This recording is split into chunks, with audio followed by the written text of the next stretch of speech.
There was an ease to Roman life, a taking in through the senses.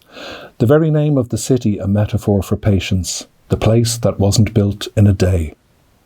My walk would take me by way of the Spanish Steps, where I would say a silent prayer for that haunted man, John Keats, who died in a house nearby. A sinner, as who is not, but a greater poet than Wordsworth, whom I was never able to forgive for the daffodils. The place names and direction signs were as jewels set into a mosaic. The Quirinale, the Fontana di Trevi, Santa Maria Maggiore. To say those words aloud was to fizz.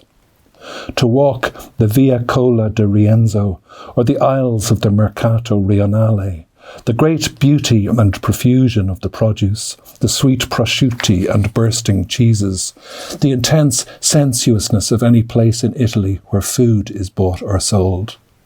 To watch the handsome women going about, the mocking way they argued with the stallholders, hefting an avocado here, a stem of luscious tomatoes there, or to cool by the cascade in the Piazza Navona, to sit a while by the Tiber, not a half-hour's walk from my room.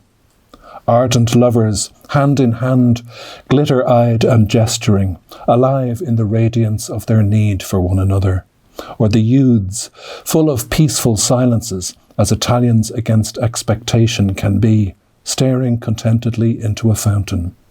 Romans are like people stepped out of a Caravaggio, long-nosed, alluring, courtly.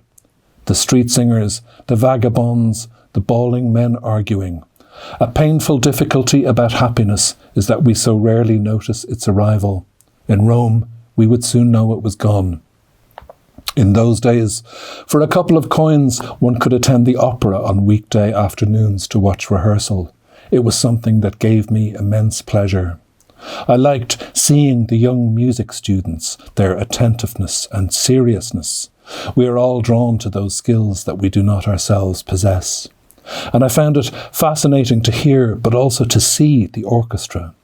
Once you did not interrupt or make your presence too intrusive, you were permitted to walk right up to the lip of the pit and watch. Their carefulness touched me, their meticulousness in small things. It interested me, for example, to see that the musicians had a particular way of turning the page of a score, double tapping it with a finger or a violin bow, so that the breeze would not turn the page back. Such occasions were often used by the company to try new young conductors from the Conservatorio.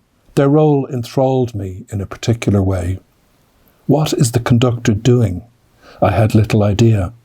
Despite what we think erroneously when we are children, he is not providing the rhythm or beating out time, but is editing, italicizing, adding emphasis, a style.